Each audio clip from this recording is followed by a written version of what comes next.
여러분 안녕하십니까? 5월 14일 뉴스플러스입니다. 먼저 오늘 주목할 소식들입니다.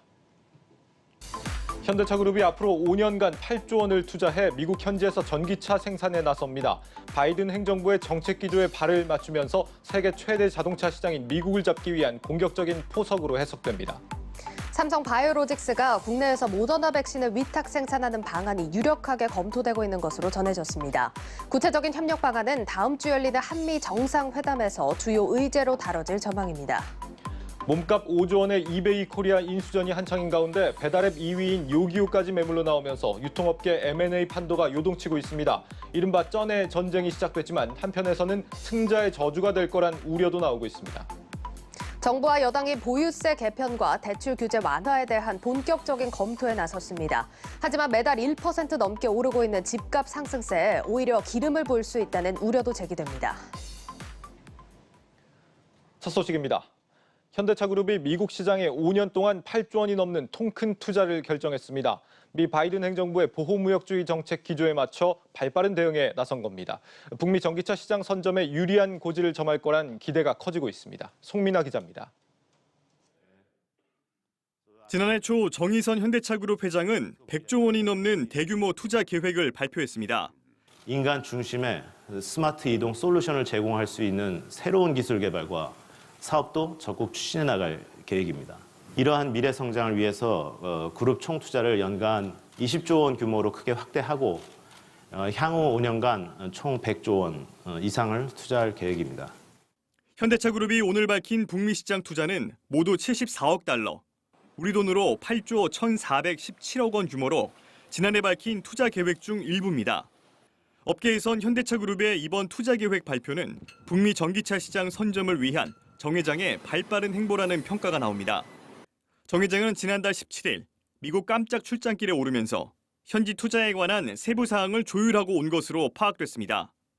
아울러 바이든 행정부가 강력히 추진하고 있는 친환경 정책과 자국 일자리 창출 압박에 대해 선제적으로 대응하겠다는 계산도 깔려 있다는 분석입니다. 지난 1월 바이든 대통령은 정부 기관 공용 차량에 대해 절반 이상의 부품을 미국산으로 교체한다는 바이 아메리카 행정 명령에 서명하기도 했습니다.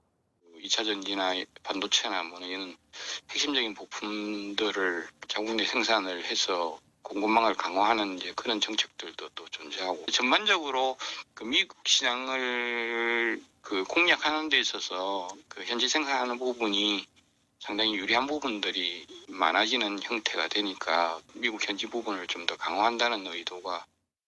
현대차그룹은 우선 현지에서 전기차를 생산하는 데 집중할 계획입니다. 현대차와 기아는 미 엘라베마 공장 등에 전기차 생산 라인을 갖추고 아이오닉5를 필두로 EV6와 제네시스 전기차 등 다양한 모델을 내년부터 생산할 예정입니다. 자동차 업계는 미국 전기차 시장이 2025년 240만 대 수준에서 2035년에는 800만 대까지 크게 확대될 것으로 내다보고 있습니다. 현대차그룹은 앞으로 전기차뿐만 아니라 수소차와 도심 항공 모빌리티, 로보틱스, 자율주행과 같은 미래 성장 동력 확보에도 투자금을 대거 집행해 글로벌 미래차 시장의 게임 체인저로 부상한다는 계획입니다. 한국경제TV 송민아입니다. 삼성 바이오로직스가 국내에서 모더나 백신을 위탁 생산할 것으로 유력하게 점쳐지고 있습니다. 실제 계약 여부는 백신 수급 문제를 주요 의제로 논의하는 한미 정상회담 시점에 확인할 수 있을 것으로 보이는데 성사만 된다면 단순 물량 확보뿐만 아니라 산업 발전 측면에서도 큰 의미가 있다는 분석이 나옵니다. 정재홍 기자입니다. 정부는 국내 업체 mRNA 백신 위탁 생산 협의 내용을 전한 바 있습니다.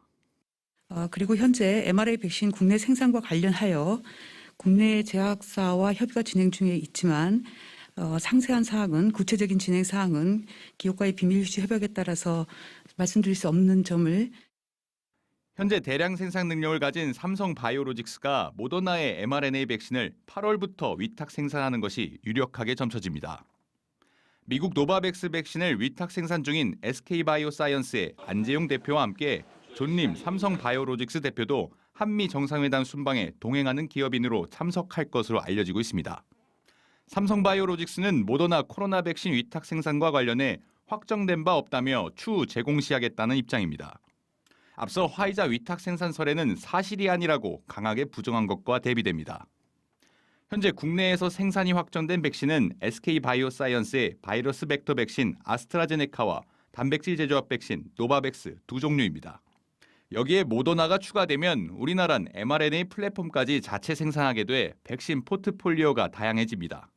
아직 계약 전인 탓에 기술 이전 수준을 가늠하기는 어렵지만 업계에선 삼성 바이오로직스가 최종 생산 단계를 맡을 것으로 보고 있습니다. 이제 모더나 같은 경우는 저희가 갖고 있지 않는 기술이거든요. 생산을 하면서 기술 이전을 받으면 한 10년을 앞당기는 거죠, 우리나라가. 백신 물량 확보뿐만이 아니고요. 그러니까 산업적인 면에서 되게 저는 의미가 있다고 봐요. 정부의 예상대로 8월부터 모더나 위탁 생산에 들어가면 공급 불균으로 꼬인 국내 백신 접종 일정에 숨통이 트일 것으로 예측됩니다. 한국경제TV 정재홍입니다. 인터넷은행 K뱅크의 중저신용자 대출 공급이 올 들어 줄어든 것으로 나타났습니다. 관련 대출을 본격 확대하겠다던 당초의 방침에 역행하는 모습인데 서민을 포용하는 따뜻한 금융은 어디로 간 걸까요? 문성필 기자의 보도입니다. K뱅크는 최근 가상자산 열풍에 빠르게 덩치를 키우고 있습니다. 지난달 말 기준 고객 수는 전월보다 146만 명 늘었고 예적금 잔액과 대출 잔액 등 수신 잔액도 크게 증가했습니다.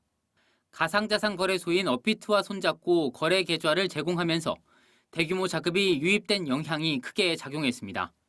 외형은 성장했지만 인터넷은행 인허가를 받을 때 약속했던 중저신용자를 위한 중금리 대출 공급 규모는 여전히 제자리입니다.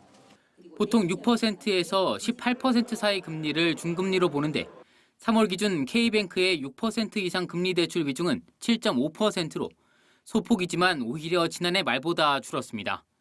같은 기간 카카오뱅크가 6% 이상 금리 대출 비중을 대폭 늘린 점과 비교되는 부분입니다. 증자가 안 되면서 그동안에 이제 대출 중단이 생기고 카뱅처럼 경쟁력 있는 이제 플랫폼이 없다 보니까 고객의 신용 정보를 확보하는데 아직 좀 제한적인 것 같아요.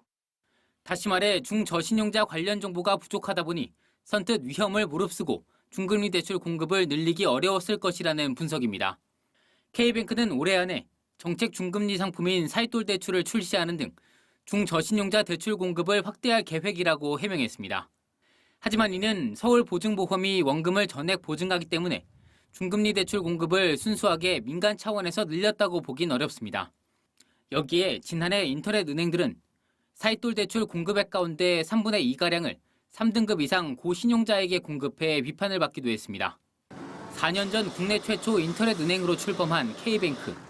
서호성 행장 취임 이후 외형 성장은 이뤘지만 중금리 대출 공급은 뒷걸음질 쳤다는 지적을 피하기 어려워 보입니다. 한국경제TV 문성필입니다.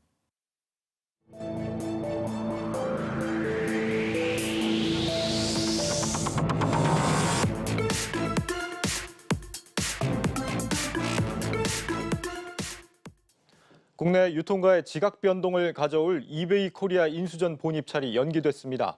인수전에 참여한 기업들의 눈치 싸움 때문인데 여기에 배달앱 요기요를 비롯해 중고나라 인수까지 유통가가 지금 치열한 M&A 전쟁에 나서고 있습니다. 갈수록 열기를 더해가는 유통 공룡들의 주도권 경쟁 소식을 준비했습니다. 먼저 박승환 기자입니다. 이베이 코리아 본입찰이 한 달 뒤로 연기됐습니다. 갖가지 추측이 나오고는 있지만 몸값으로 제시된 5조 원이 너무 비쌌던 게 아니냐는 분석에 무게가 실립니다. 예비 입찰에 참여한 롯데쇼핑과 이마트, SK텔레콤 등이 치열한 눈치 싸움을 벌인 것도 영향을 미쳤다고 할 수 있습니다. 생각했던 수준 대비로는 좀 비싼 가격인 거는 맞는 것 같아요. 이베이 같은 경우는 몇 년간의 실적 상황을 봤을 때는 계속해서 조금 플랫폼 경쟁력이 떨어지고 있던 상황이라 올 들어 롯데, 신세계 등 유통공룡들은 어느 때보다 인수합병에 열을 올리고 있습니다. 롯데쇼핑은 중고거래 플랫폼을 사들였고 신세계그룹은 야구단과 온라인 패션몰에 이어 현재 50%인 스타벅스 코리아 지분을 100% 확보하는 방안도 검토 중입니다. 이베이 코리아나 배달앱 요기요 등은 매각 작업이 한창인데 이들의 행방에 따라 업계 순위에도 변화가 있을 것으로 보입니다. 기존 유통 강자들은 적극적인 M&A를 통해 날로 커지는 온라인 시장에 대응하고 네이버와 쿠팡의 공세를 막아보겠다는 전략입니다. 분명한 거는 이제 유통과 비유통의 산업 간의 경계는 분명히 허물어졌다는 거죠. 그런 측면에서 유통기업들이 지금까지 생각하지 못했던 그런 노력들을 많이 하고 있다고 볼 수 있죠. 지난 1분기 오프라인 유통기업들은 매장 회복세에 힘입어 실적 개선에 성공했습니다. 쿠팡이 지난해 같은 기간에 3배가 넘는 3천억 원의 영업적자를 본 반면 롯데쇼핑은 618억 원의 이익을 냈고 신세계는 1236억 원으로 역대 최대 실적을 달성했습니다. 영업성과로 확보한 자금과 그간 쌓아둔 자본을 바탕으로 공격적인 사업 확장에 나선 겁니다. 자체적으로 온라인 산업이라든지 인재를 양성하는 것이 더 좋은 방법인데 빠른 시간에 구축을 하려고 하다 보니까 M&A를 더 많이 하게 되었고 직원들이 그 기업과 융합된다든지 같이 한 바퀴로 굴러가야 되는데 그렇게 불협화음일 수 있는 것이 제일 큰 어려움이다. 전문가들은 해당 분야에 대한 정확한 이해 없이 일단 인수하고 보자는 식으로 접근해선 M&A에 성공하더라도 승자의 저주에 빠질 수 있다고 지적합니다. 한국경제TV 박수환입니다. 유통업계의 치열한 인수전 상황 산업부 심선미 기자가 들고 나왔습니다. 신 기자, 이 국내 유통업계가 요즘 M&A에 열을 올리고 있는데 특히 이번에는 이 패션 시장에서 유통가가 M&A가 어떤 차기 격전지로서 떠오르고 있다라고 하는데 어떤 내용입니까? 지금 자본력을 갖춘 유통 대기업은 물론 또 이제 이커머스 사업 확장을 꾀하는 IT 기업들까지 서로 앞다퉈서 패션 플랫폼에 투자를 하고 있는 상황입니다. 먼저 이제 신세계 그룹의 SSG닷컴이 여성 패션 편집숍 1위 W컨셉을 2,560억 원에 인수를 했습니다. 이 W컨셉은 롯데쇼핑도 좀 관심을 둬서 인수를 하려고 했던 기업인데요. 이 W컨셉의 컨셉을 보면 주로 국내 신진 디자이너 브랜드고요. 백화점 의류와 좀 비슷한 품질 그런 이미지를 표방을 하고 있습니다. 그리고 이제 이커머스를 강화 중인 이제 카카오도 또 여성 의류 플랫폼 지그재그라는 업체를 인수를 했는데요. 이 지그재그는 주로 인터넷 보세 쇼핑몰을 기반으로 해서 비교적 좀 저렴한 상품이고요. 그렇다 보니까 10대와 20대 초반의 여성들이 많이 모이는 그런 플랫폼입니다. 투자금 1조인 거 보면 규모가 어마어마하죠. 네. 아무래도 이제 카카오는 좀 젊은 소비자층 여성들을 끌어오겠다는 이런 전략인데 지그재그를 통해서 쇼핑 사업을 좀 강화하고 이걸 또 해외 진출까지 또 하겠다 이런 계획을 갖고 있습니다. 그리고 또 이제 네이버도 또 투자를 했는데 지난해 10월 동대문 기반의 패션 스타트업 브랜디에 100억 원을 투자를 했습니다. 이제 동대문 패션 영향력을 좀 확대를 하고 여기에 풀필먼트 시스템까지 가져가서 소비자 그리고 소상공인까지 모두 아우르겠다 이런 전략을 갖고 있고요. 쿠팡은 또 이제 자체 플랫폼을 구축하겠다 이런 계획을 갖고 있습니다. C-에비뉴라는 자체 패션 플랫폼으로 10대부터 30대까지 끌어안겠다 이런 전략입니다. 그렇군요. 왜 패션 시장이 갑자기 격전지로 떠오르게 된 거죠? 지금 굉장히 사업이 성장을 하고 있거든요. 기존 유통기업 입장에서는 지난해 23조 원대로 이제 성장한 이 패션 시장을 놓치기 싫다 이런 생각이 강할 겁니다. 그리고 또 지금 현재 말씀드렸듯이 쿠팡이나 네이버도 패션만큼은 장악하지 못한 그런 시장이거든요. 그리고 또 이제 MZ세대들이 패션 트렌드에 민감하잖아요. 이거를 제대로 가져온다면 MZ세대까지 끌어안을 수도 있다. 이렇게 보는 거죠. 그렇다 보니까 매력적이라고 보는 건데 사실 이제 패션은 아마존도 여러 번 도전을 했지만 성공한 적이 아직 없는 그런 분야입니다. 그렇다 보니까 패션앱 인수로 차별화를 꾀하고 그리고 미래 성장 가능성까지 확보하겠다. 이런 전략으로 풀이가 됩니다. 전문가 인터뷰 들어보시죠. 미국의 온라인 유통 시장을 천하통일했던 아마존도 최근 몇 년 전부터 프라임 워드로브 같은 이런 새로운 서비스를 시도하면서 이 패션 의류 시장에 들어가려고 많은 노력을 해왔습니다. 물론 아직 그 결과가 좋게 나타나고 있지는 않지만 우리나라도 마찬가지라고 생각을 합니다. 이 MZ세대가 굉장히 중요하고 굉장히 파급력이 큰 고객으로 부상하고 있습니다. 기존의 유통업체들이 특히 모바일 패션 유통 쪽에 많은 관심과 투자를 하는 게 아닌가 이렇게 생각을 합니다. 그렇군요. 이 패션 시장 외에도 지금 유통가의 또 다른 뜨거운 감자가 이베이 코리아 인수전인데 앞서 리포트를 보면은 매각 작업이 좀 지연이 되는 것 같아요. 왜 그런 겁니까? 아무래도 이제 5조 원에 달하는 이 인수 희망가가 최대 변수가 좀 되고 있는데요.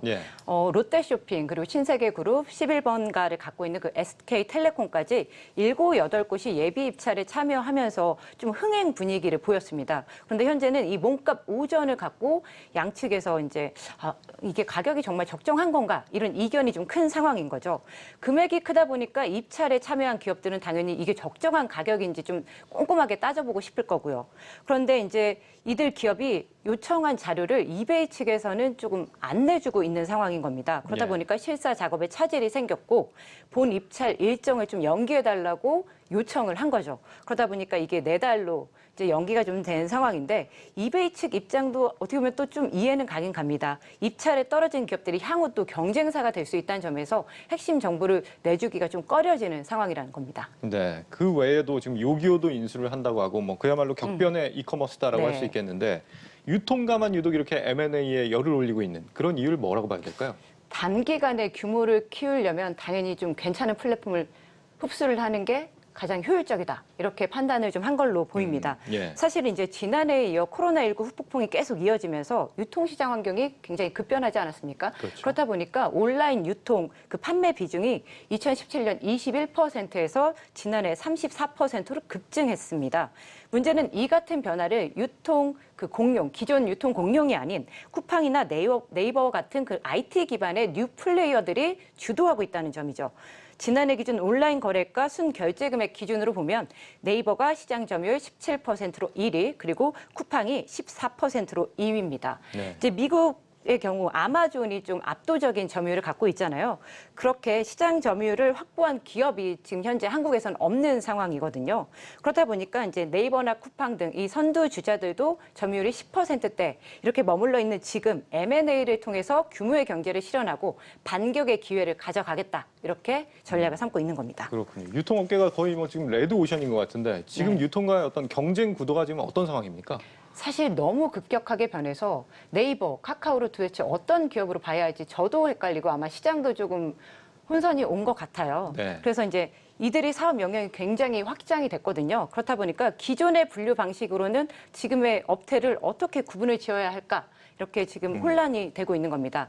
근데 이제 나이스 신용평가는 이제 3가지 유통업태를 분석을 했습니다. 3가지로. 우선 이제 우리가 익숙하게 알고 있는 유통 공룡이죠. 오프라인에 강점이 있는 롯데와 신세계 이렇게 한 개가 있고요. 두 번째로는 네이버와 카카오 커머스가 해당되는 종합 플랫폼 사업자, 그리고 쿠팡과 11번가, 그리고 뭐 티몬 등이 해당되는 기존 이커머스 중개 사업자 등이 있습니다. 그런데 이렇게 크게 3가지로 분류를 해봐도 조금 우위를 확보한 상위 기업들이 벌써 10개가 넘습니다. 그렇군요. 지금 뭐 너나 할 것 없이 M&A를 통해서 빠르게 주도권을 확보해 나가자 이런 생각인 것 같은데 지금 언급한 매물들을 만약에 다 인수를 하고 나면은 그러면 이제 어느 정도 승자가 가려진다 이렇게 봐야 되는 겁니까? 그런데 일각에선 M&A로 규모를 키운다. 그렇게 해도 뭐 그게 다 해답이 되겠냐? 능사는 아니다. 이런 해석이 나옵니다. 그 이유는 아무래도 이제 플랫폼 이용자들에 맞춘 근본적인 사고 전환 그리고 체질 개선이 더 시급한데 오히려 그냥 유통 대기업들은 유통 전략에 기술을 그냥 얹기만 하면 된다. 이렇게 단순하게 생각하고 있기 때문입니다. 유통의 기술을 얹힌다고요? 그게 무슨 의미예요? 지금 사실 주 소비층은 MZ세대라고 할 수 있잖아요. 그런데 그들 소비자들을 제대로 파악하지 않고 그저 그냥 물리적인 단순 결합으로만 본다. 이렇게 해석을 할 수 있는 거죠. 지금 뭐 사실 로레알에 6천억 원의 인수가 된 그 난다의 사례가 그 방증이라고 할 수가 있는데 오히려 로레알에 인수된 이후 매출과 영업이익이 크게 감소했습니다. 기업 가치가 더 하락한 건데요. 코로나19 여파로 분명 뭐 화장품 시장이 위축이 되면서 실적 악화를 피하지 못했다 이런 영향도 있을 수는 있습니다. 하지만 주요 타깃인 중국 화장품 시장은 9.5%의 성장세를 기록했다는 점에서 단순 코로나 때문이다라고 볼 수가 없는 거죠. 특히 중국의 화장품 수입 시장 규모가 전년 대비 31.1%나 증가를 했습니다. 그렇다 보니까 로레알에 인수된 난다가 오히려 대기업화되면서 기존의 그 재기발랄함, 개성을 잃어버린 거 아니냐. 그렇다 보니까 경쟁력을 좀 잃어가고 있다. 이런 해석이 나오는 겁니다. 그렇군요. M&A도 M&A지만 좀 체질 전환이 필요하다 이런 얘기군요. 뭐 이커머스가 사실 변화무쌍한 시장입니다. 과거 10년 전에 G마켓이 1위였거든요. 그런데 현재 1위가 아니죠. 그리고 쿠팡이 10년 전에는 없던 기업인데 지금 현재 2위 자리에 올라와 있습니다. 이렇게 성공한 플랫폼은 킬러 콘텐츠가 있습니다. 그리고 그 킬러 콘텐츠를 바탕으로 팬덤을 형성하거든요. 아마존도 바로 그 성공 비결이 팬덤입니다. 무려 $119의 연회비를 내는 2억 명의 프라임 서비스 가입자가 바로 팬덤의 실체입니다. 사실 인터넷 쇼핑 검색만 하면 정말 새로운 상품들이 쏟아지고 최저가를 바로바로 알아볼 수 있습니다. 그런데 무려 13만 원이 넘는 돈을 지불한다? 그거는 아마도 서비스가 정말 대단하고 믿을 만하다 이런 뜻이겠죠. 예. 한국의 이커머스 승자 또한 팬덤을 형성하는 플랫폼이 승자가 될 가능성이 큽니다. 하지만 지금 현재 아마존처럼 점유율이 30%에서 40%대를 차지하는 기업이 없거든요. 그 기업이 나타날 때까지는 아마도 치킨 게임이 계속 좀 이어질 거다. 이렇게 예상이 됩니다. 알겠습니다. 유통업계를 담당하고 있는 산업부 신선미 기자였습니다. 잘 들었습니다.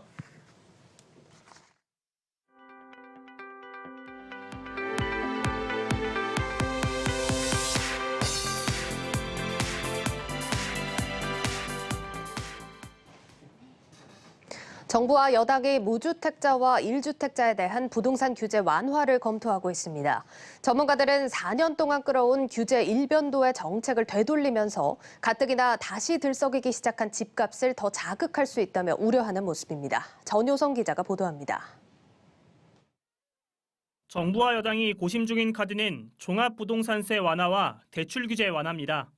종부세 부과 기준을 9억 원에서 12억 원으로 높이고 무주택 실소유자에게는 대출 한도를 높여주자는 구상입니다. 무주택자에 대해서는 LTV를 90%까지 높이는 안이 유력하게 거론됩니다. 세부담을 높이고 대출을 옥죄왔던 지난 4년간의 정책을 선회하는 셈인데 섣부른 규제 완화가 도리어 집값을 자극할 거란 지적도 나옵니다. 집값이 크게 오른 상황에서 실수요층에게 대출 한도만 높여준다면 집값 상승의 부담을 오롯이 실수요자가 떠안게 될 거란 분석입니다. 또한 대출 규제로 인해 임대차 시장에 머물렀던 무주택자까지 매매 시장에 나오게 된다면 지금의 집값 상승폭은 더 커질 가능성도 있습니다. 무주택자의 내 집 마련 기회와 집값 가열이라는 딜레마가 공존하는 셈입니다. 아파트를 주로 매수하는 연령층이 여전히 20, 30대이고 이들 연령층의 경우 서울 외곽 지역의 매수 비중이 높은 점을 고려한다면 최근 관망세가 이어지는 주택 시장을 자극하는 요인이 될 수 있습니다. 세제 부분에 있어서도 정부의 딜레마는 계속됩니다. 잠긴 다주택 매물이 시장에 나오게 하려면 양도소득세 완화가 필수적인데 이는 정부의 정책 실패를 자인하는 셈이 되기 때문입니다. 실제 정부는 지난 4년간 양도세를 높이는 방향의 정책을 고수해왔고 다음 달부터는 양도세 중과세율을 지금보다 10%포인트 더 높입니다. 양도세 완화 없이는 다주택 매물을 꺼낼 방법이 요원한 상황에서 정책 후퇴로 읽힐 수 있는 양도세 완화를 추진하기는 부담스러운 상황입니다.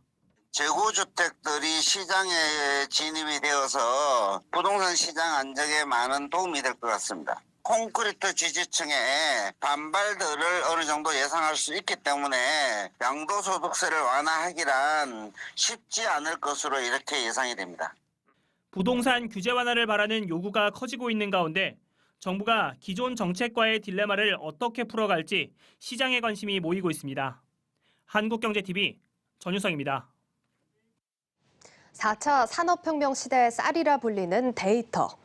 방대한 양의 데이터 수집에 어려움을 겪는 스타트업들을 위해 정부는 데이터댐 사업을 추진하고 있습니다.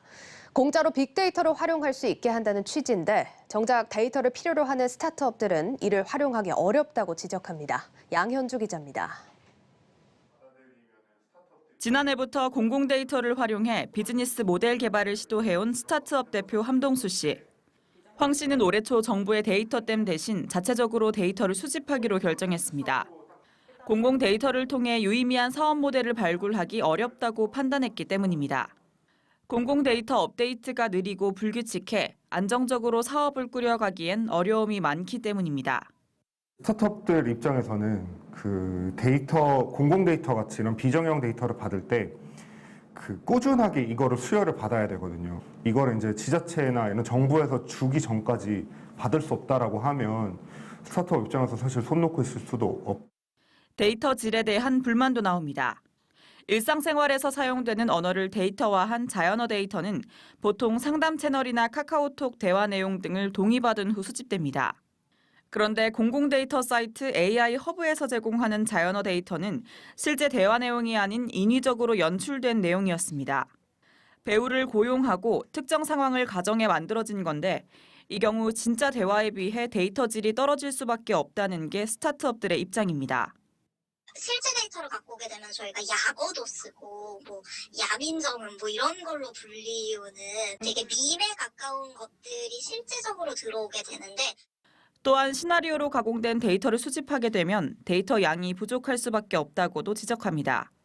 과기부는 개인정보 보호 문제로 인해 어쩔 수 없이 시나리오 기반 대화를 선택했다는 입장입니다. 이에 스타트업들은 공공 데이터에만 의존할 수 있는 상황이 아니니 기업이 자체적으로 데이터 수집을 원활히 할 수 있도록 제도적 방안이 함께 갖춰져야 한다고 지적합니다. 현재 민간 데이터의 거래와 활용 등을 위한 기본법제는 마련돼 있지 않은 상황. 국회에 관련 법안들이 여러 개 발의됐지만 모두 계류된 상태입니다.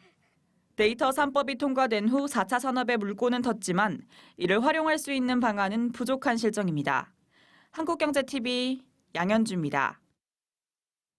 국내 중소 중견 기업들을 세계적 수준으로 육성하기 위한 정부 지원 사업인 월드클래스 프로젝트 2단계 사업이 시작됐습니다.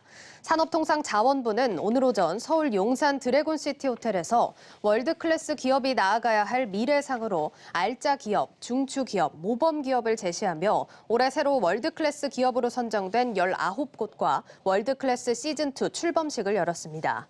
이 자리에서 박진규 산업부 차관은 오는 2030년까지 해마다 15에서 20곳씩 200곳가량의 기업들을 선발해 혁신 성장 기반 구축을 위한 자금 9,135억 원을 투입하겠다고 밝혔습니다. 글로벌 차량용 반도체 수급난이 장기화하는 가운데 국내 자동차 업계에서 우려했던 5월 보릿 고개가 현실화하고 있습니다. 업계에 따르면 현대차는 오는 17일과 18일 양일간 투싼과 넥소를 생산하는 울산 5공장 2라인을 휴업하고 기아도 같은 날 스토닉과 프라이드를 생산하는 광명 2공장 생산을 중단하기로 했습니다. 현대차와 기아가 잇따라 공장 휴업을 결정하면서 투싼과 아반떼 등 인기 차종의 출고 지연과 이에 따른 소비자의 불편도 당분간 지속될 전망입니다. 정부는 한국 경제가 수출 호조에 이어 내수도 완만한 개선 흐름을 보이지만 대외적으로 미국의 인플레이션 우려가 여전하다고 진단했습니다. 기획재정부는 오늘 발표한 최근 경제 동향을 통해 우리 경제는 수출 호조에 힘입어 제조업과 투자 회복세가 계속되고 있다고 분석했습니다. 또 코로나 사태 이후 처음으로 대면 서비스 부진이 나아지며 내수가 완만한 개선 흐름을 보인다고 진단했습니다. 원달러 환율과 국제유가가 떨어지면서 원화 환산 수입 제품의 전반적인 가격 수준도 5달 만에 낮아졌습니다. 한국은행에 따르면 4월 기준 수입 물가지수는 2015년 수준을 100으로 했을 때 109.23으로 집계돼 3월보다 0.5% 하락했습니다. 전월 대비 기준으로 작년 12월부터 올해 3월까지 4개월 연속 올랐다가 5개월 만에 떨어진 겁니다.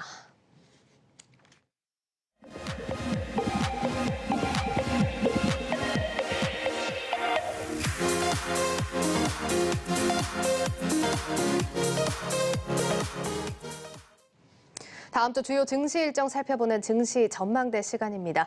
자, 이번 주 정말 힘든 한 주였습니다. 오늘에서야 한숨 돌리셨던 분들 많으실 것 같은데요. 이 혼란의 한 주가 마무리된 만큼 다음 주로 움직일 일정들 살펴보겠습니다. 증권부 지수희 기자와 함께합니다.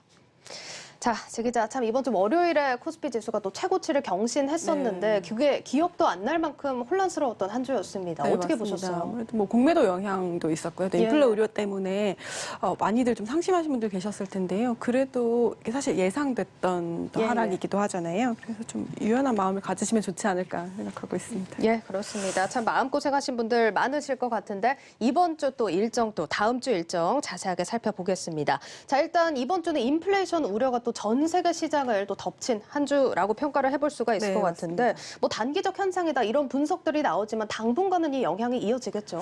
그렇습니다. 아무래도 이 주요국들의 경제 지표 개선이 좀 수치로 확인이 되고 있고요. 또 원자재 가격이 상승하고 있기 때문에 당분간은 이 인플레 우려가 증시에서 가장 중요한 요인이 될 것으로 보입니다. 다음 주에는 중국의 4월 실물 지표들이 발표가 되는데요. 산업 생산과 소매 생산, 소매 판매 같은 지표들입니다. 지난해 중국의 산업 생산의 경우에는 코로나 여파 여파로 2.8% 상승에 그쳤는데 지난 1월에는 30% 넘게 상승을 했었습니다. 예. 하지만 또 3월에는 시장 예상치보다 못 미친 14% 상승에 그쳐서 이번에는 4월의 지표가 좀 주목되고 있는 상황입니다. 예, 그렇습니다. 미국에서는 지금 소비와 고용이 가장 중요하다면 전 세계 생산 기지인 중국에서는 이 산업 생산 지표가 중요한데요. 이번 4월 지표 예상치가 9.8% 증가로 나오고 있다는 점까지 좀 전해드리도록 하겠습니다. 자, 이렇게 지표가 왔다 갔다 하는 상황이지만 중국 경제 회복세가 전 세계 중에서 가장 빠른 속도로 나타나고 있고 네. 소비 회복세도 빠르게 나타나고 있지 않습니까? 네, 맞습니다. 말씀하신 대로 이 중국에서 소비가 굉장히 중요한데요. 예. 소매 판매가 지난 3월에 34.2%나 증가를 했습니다. 시장 예상치인 29%보다도 크게 높은 수치인데요. 또 실업률이랑 고정자산 투자 같은 지표들도 계속해서 회복세를 보이고 있습니다. 따라서 이 중국은 올해 성장률 목표를 6%대로 잡았었는데 최근 IMF는 중국의 올해 성장률을 8.4%로 올려잡기도 했습니다. 예, 사실 경기가 회복되는 게 반가워야 하는 일이긴 한데 이번 주에 보셨듯이 인플레이션 압력을 피하기가 어려운 상황입니다. 자, 시간이 갈수록 또 시장에 더 격하게 반영이 되고 있는 모습인데 중국 정부도 주시를 하고 있겠어요? 네, 맞습니다. 지난달 중국 생산자 물가 지수가 6.8%까지 상승을 했습니다. 전달에는 4.4%였고 또 시장 예상치보다도 높은 수치인데요. 아무래도 이 철강이나 원유 같은 원자재 가격이 상승했을 뿐만 아니라 또 반도체 공급 부족, 또 물류 비용 증가 같은 것이 영향을 미쳤는데 중국 정부도 이 상황을 좀 심각하게 받아들이고 있습니다. 예. 지난 13일 중국은 리커창 총리 주재로 상무회의를 열고 직후 보도문을 통해서 원자재 가격 인상 같은 물가 인상들의 영향을 주목하고 있다면서 중국 경제가 안정적으로 운용될 수 있도록 하겠다라고 발표를 하기도 했습니다. 예, 이번 주에는 미국 지표들이 좀 영향을 줬다면 다음 주에는 중국 경기 지표가 또 관건이 되는 한 주가 되겠습니다. 자, 그럼 이번에는 미국으로 좀 넘어가서 이 인플레이션 우려의 기폭제가 뭐였냐라고 물어본다면 이 옐런 장관의 발언이라고 또 답을 할 수가 있겠는데 이제 바통을 또 연준이 이어받을 수밖에 없게 됐습니다. 네, 자, 다음 맞습니다. 주에 또 FOMC 의사록이 공개되지 않습니까? 네, 다음 주 19일입니다. 미국의 4월 FOMC 의사록이 공개가 되는데요. 이번 주 발표된 미국의 생산자 물가 또 도매 물가를 보면 2010년 통계 작성 이래 가장 높은 상승률을 기록하는 등 역시 인플레 우려가 커지고 있습니다. 예. 이 우려를 안정시키기 위해서 시장에서는 주요 인사들의 발언이 계속 쏟아지고 있는데요.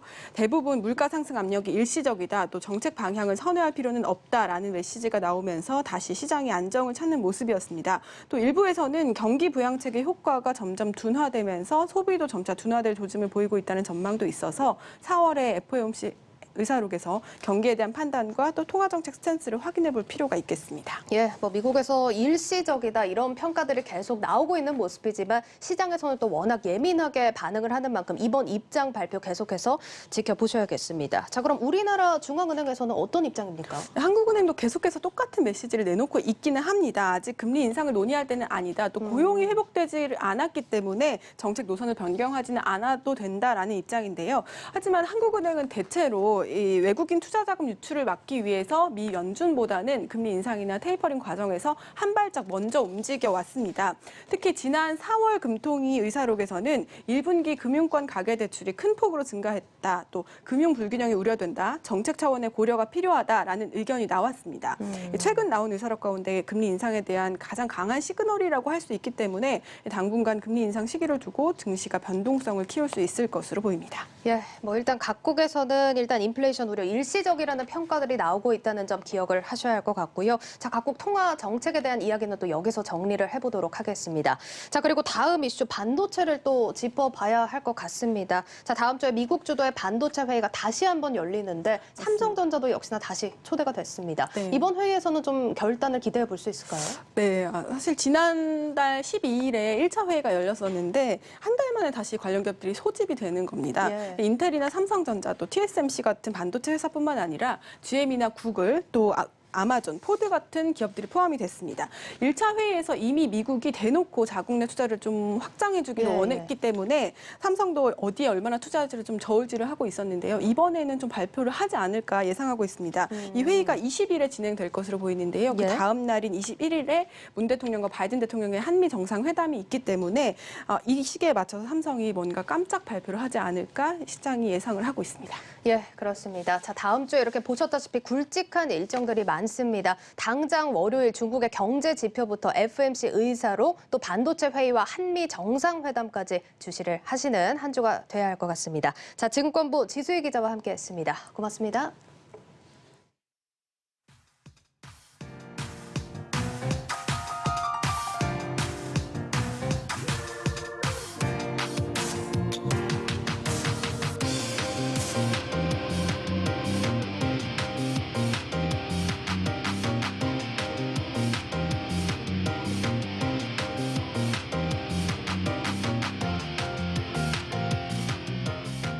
기아 K8 하이브리드 모델은 1.6 터보 하이브리드 엔진 및 6단 자동 변속기를 조합해 하이브리드의 정숙성과 효율성, 역동성을 갖춘 차량입니다. 또한 구동 모터의 효율 향상, 통합형 고전압 배터리의 적용 등을 통해 높은 복합 연비를 달성함으로써 중대형 하이브리드 시장 확대에 크게 기여할 것으로 기대하고 있습니다.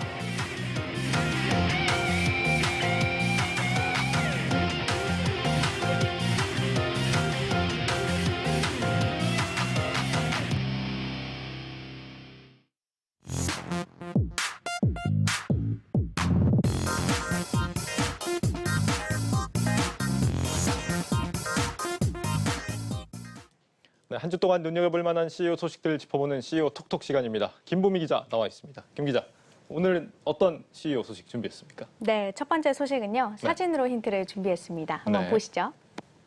네, 여기 나와 있네요. 네, 인스타그램하고 원숭이 사진이네요. 네. 네. 고릴라인가요? 네. 네. 이걸 보고 제가 맞춰야 되는 겁니까? 네, 짐작이 가시나요? 글쎄요, 뭐 CEO하고 인스타그램 하면 이제 인스타그램 자주 쓰는 CEO가 딱 한 분 계시죠. 그 최근에 그 야구단 그 만드신 그분이죠. 네, 누구요? 정용진 부회장. 맞습니까? 네, 맞습니다. 네. 첫 번째는요, 바로 정용진 신세계 이 부회장 소식입니다. 정 부회장 하면 인스타그램을 통해서 이 누리꾼들과 또 적극적으로 활발하게 소통하는 인물로 잘 알려져 있죠. 그런데 원숭이는 왜 나온 거예요? 이 부분에 대한 설명은요, 또 역시 자료 화면을 통해서 좀 대신을 해야 될 것 같은데요. 한번 네. 좀 보여주시죠. 자료화면이 있습니까? 네. 뭐 앵커가 보시기에는 어떻습니까? 닮았네요. 네, 그렇죠.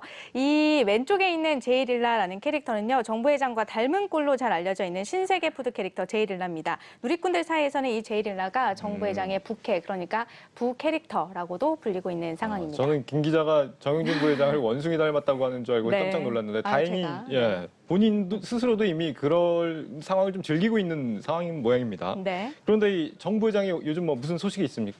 네, 최근 정 부회장이요, 연일 경쟁사 매장들을 또 방문하고 있어서 화제가 되고 있습니다. 사진 네. 하나 보시겠습니다.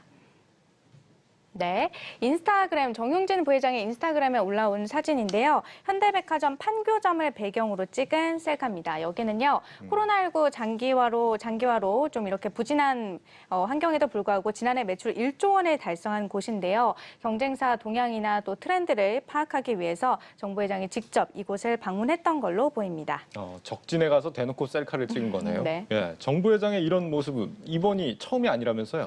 네, 맞습니다. 이 지난달에는요, 여의도 더 현대서울 점포를, 그리고 또 지난해에는 롯데마트와 롯데 시그니엘 호텔을 방문하고서 이렇게 보시는 것처럼 이 인스타그램에다가 게시물을 올린 바가 네. 있습니다. 사진을 보니까 제 오른쪽 사진은 가족들하고 같이 간 사진인 것 같은데 네, 맞습니다. 보통 CEO라면은 홍보 차원에서라도 자기 매장에 가서 사진을 찍지 않습니까? 상당히 좀 유별난, 좀 파격적인 행보 같다 이런 네. 생각이 들어요. 네, 이게 요즘에는요, 이 책상에 앉아서 이 경쟁사의 트렌드를 또 보고받기보다는 본인이 직접 현장에 나서서 또 인사이트를 얻으려고 하는 CEO들이 많습니다. 지난해 순동빈 롯데그룹 회장도 예정된 일정을 소화하고 나서 이 하나 계열사 호텔을 둘러본 적이 있는데요. 다만 정 부회장처럼 이렇게 대외적으로 본인의 행보를 드러내는 CEO는 잘 없습니다. 네. 이 신 부회장 같은 경우에도 이게 비공개 일정이어서 추후 관계자들을 통해서 아름아름 전해진 소식이었고요. 이 CEO, 특히 오너가가 착용하고 있는 제품이나 방문한 장소 같은 경우에는 간접적인 홍보 효과가 나타나곤 하죠. 이 대표적인 예로 과거에 이재용 부회장이 사용했던 립밤 제품, 이 화면에서 나가고 있는데 예. 이게 알려지면서 완판되기도 했었던 적이 있었죠. 이런 사례가 좀 대표적이라고 할 수 있는데 이렇게 손에 쥐고 있는 물건 하나에도 주목받고 있는 오너가가 경쟁사의 제품을 사용하거나 아니면 경쟁사 매장을 방문을 하거나 또 그런 사실을 공개적으로 드러낸다? 이런 거는 사실 경쟁사를 홍보하는 일이 될 수가 있어서 사실 그렇게 쉽지만은 않은 일입니다. 그렇다면 이 정 부회장의 이런 과감한 행보는 어떻게 바라봐야 될까요? 아무래도 SNS를 통해서 본인의 사생활을 좀 과감하게 노출하는 이 정 부회장의 스타일도 한몫했을 것 같고요. 네. 무엇보다 중요한 건 이 본인 사업에 대한 자신감이 없으면 이렇게 드러내기가 힘들었을 것이다라는 분석이 나옵니다. 사업에 대한 자신감. 이 신세계 1분기 실적이 얼마 전에 발표가 됐죠. 실제 이 실적도 자신감만큼 있었습니까? 좋았습니까? 네, 신세계 올해 1분기가요. 역대 최대 영업이익을 나타냈습니다. 지난해 같은 기간에 비해서 무려 37배 가량 급증했는데요. 특히 코로나 보복 소비로 인한 백화점 매출 상승이 크게 영향을 미쳤습니다. 그러면 백화점 부문만 따로 떼어놓고 봤을 때 어땠느냐? 빅3 가운데 롯데 백화점이 1위 자리를 지키기는 했지만 이 점포수가 다른 곳에 비해서 배 이상 많다는 점을 좀 감안해야 될 것 같고요. 정작 시장 트렌드를 주도하고 있는 건 신세계랑 현대라는 평가가 나옵니다. 자료화면에 보시면 이 신세계가 현대백화점을 올해 1분기 영업이익 측면에서 앞섰는데 더 현대서울만 봐도 그렇고 요즘에 현대가 좀 공격적인 행보를 보이고 있어서 신세계도 긴장을 늦추기는 좀 어려운 상황입니다. 어쨌거나 좀 자신감이 있을 만했군요. 인스타그램을 좋아하는 이 정용진 부회장 덕분에 뭐 우리 톡톡 CEO도 먹고 살고 있는 거 아닙니까? 네. 앞으로도 좀 파격적인 행보를 좀 계속 기대해 봐야겠습니다. 네. 한경 TV에 한번 출연해 주시는 것도 괜찮은 방법인 것 같고요. 제가 섭외를 한번 시도해 보겠습니다. 한번 해보도록 하세요. 네. 두 번째 CEO 네. 살펴볼까요? 네, 두 번째도요. 자료화면을 준비했는데요. 먼저 보시죠. 네. 모든 것에 책임을 지고자 저는 남양유업 회장직에서 물러나겠습니다. 자식에게도 경영권을 물려주지 않겠습니다. 네, 지난 4일이었죠. 홍 회장은 이 불가리스 사태 등 그동안 있었던 일련의 사태에 책임을 지고 사퇴하겠다는 뜻을 밝혔습니다. 네. 그런데 당시 이 홍 회장은 본인이 소유하고 있는 지분과 관련해서는 어떤 언급도 일절 없었는데요. 때문에 현재 홍 회장 지분을 둘러싼 갖가지 추측들이 나오고 있는 상황입니다. 남양유업 홍원식 회장 소식이군요. 네. 지분이 지금 뭐 얼마나 되죠?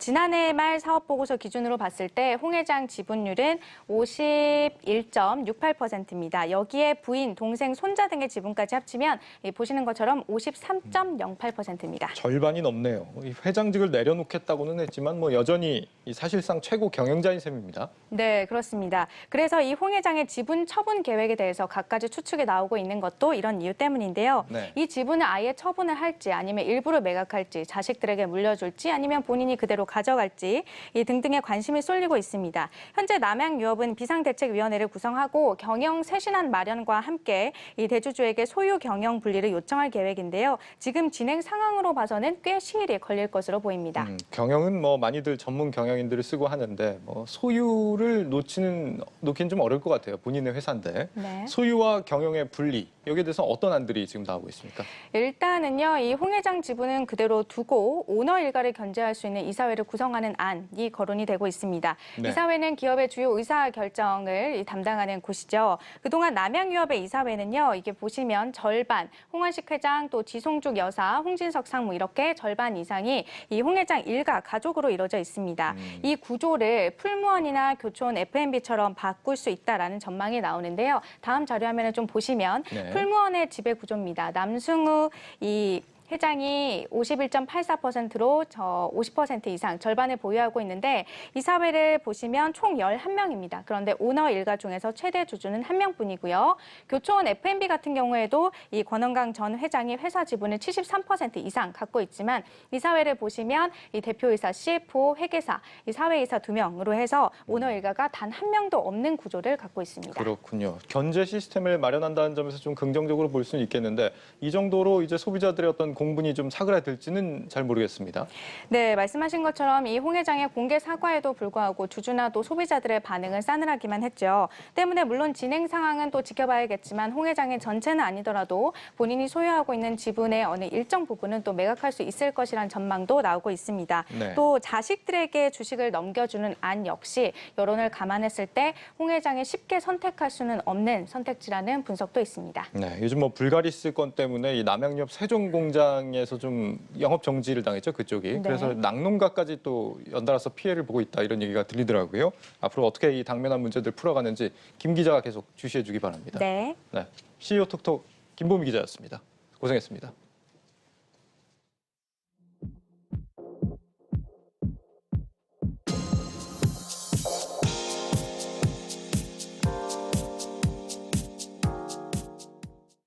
놓치면 서운한 글로벌 뉴스입니다. 중국 증시 마감 시황부터 전해드리겠습니다. 오늘 중국 증시는 간밤 뉴욕 증시가 큰 폭으로 반등한 데 힘입어 일제히 상승했습니다. 상해 종합지수 1.77%, 선전 종합지수 2% 올랐고 기술주 중심의 창업한 지수가 3% 급등했습니다. 전날 중국 증시에 부담을 줬던 미국의 4월 소비자 물가지수 충격이 모두 소화되고 시장에 저가 매수세가 유입됐는데요. 여기에 미국과 중국이 첫 회동을 가질지 모른다는 소식도 투자 심리를 끌어올렸습니다. 이날 가오펑 상무부 대변인은 중국도 무역 합의 논의와 관련된 소식을 주의 깊게 지켜보고 있다면서 상황에 진전이 있으면 관련 발표가 있을 것이라고 말했습니다. 업종별로는 헬스케어와 화장품, 공공 서비스 부분이 강세를 보였습니다. 이어서 글로벌 소식입니다. 첫 번째는 영상 뉴스입니다. 지금 미국에서는 송유관 가동 중단 사태로 휘발유 사재기 대란이 발생했는데요. 한 주유소에서 새치기를 하던 사람 때문에 난투극이 벌어지는 웃지 못할 상황까지 벌어졌습니다. 전날 노스캐롤라이나주 웨이크 카운티의 한 주유소에서 기름을 넣으려는 긴 차량 행렬 사이로 한 여성의 차량이 끼어들면서 접촉 사고가 발생했습니다. 당시 기름을 넣기 위해 기다리던 한 운전자가 촬영한 영상을 보면 여성은 자신이 들이받은 차량의 남성 운전자에게 다가가 말다툼을 벌였는데요. 남성이 차에서 내려 여성에게 침을 뱉으면서 격한 몸싸움으로 번졌습니다. 현재 두 사람은 모두 경찰 조사를 받고 풀려난 상태라고 하는데요. 곧 법정에 출석할 예정입니다. 다음 소식입니다. 미국과 중국의 신냉전 속에서 이르면 2024년부터는 알리바바와 바이두 같이 미국에 상장된 중국 기업들이 무더기로 상장 폐지되는 상황이 벌어질 것이라는 관측이 나오고 있습니다. 미국은 자국 회계감사 기준을 충족시키지 못한 외국 기업을 증시에서 퇴출하게 하는 외국 회사 문책법을 도입했는데요. 현재 미국은 중국 기업에게 회계 자료를 직접 제출하라고 압박하고 있고 중국 측은 당국 간 협조를 거쳐야 한다며 회계 자료 제출을 거부하고 있는 상황입니다. 마지막 뉴스입니다. 세계 최대 가상화폐 거래소인 바이낸스가 미국에서 돈 세탁 혐의로 수사를 받고 있습니다. 미 법무부와 국세청은 돈 세탁과 세법 위반 등의 정황이 포착돼 바이낸스를 상대로 수사에 착수했다고 하는데요. 이에 대해 바이낸스는 성명을 통해서 우리는 법적 의무를 매우 진지하게 받아들이며 당국에 협조하는 자세로 임하겠다고 말했습니다. 현재 미 법무부와 국세청은 이와 관련한 언급을 거부한 상태인데요. 해당 소식에 비트코인은 전날 급락 이후 5만 달러 안팎에서 횡보하고 있습니다. 지금까지 글로벌 뉴스 박찬희였습니다.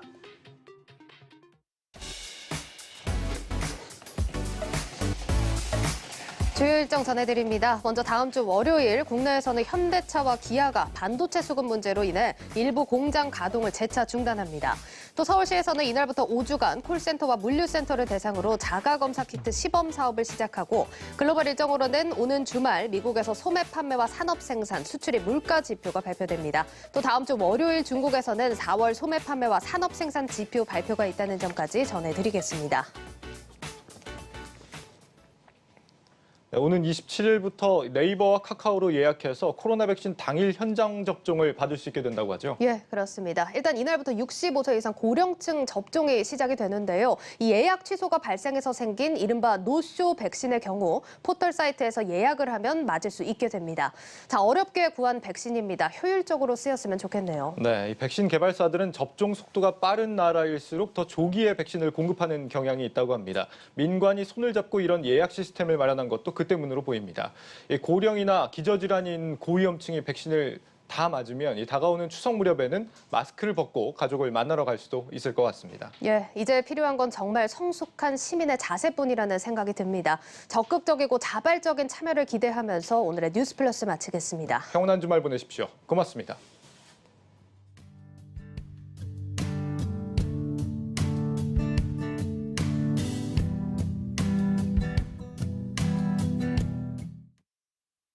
네오로 만드는 새로운 라이프. 한번 보실래요?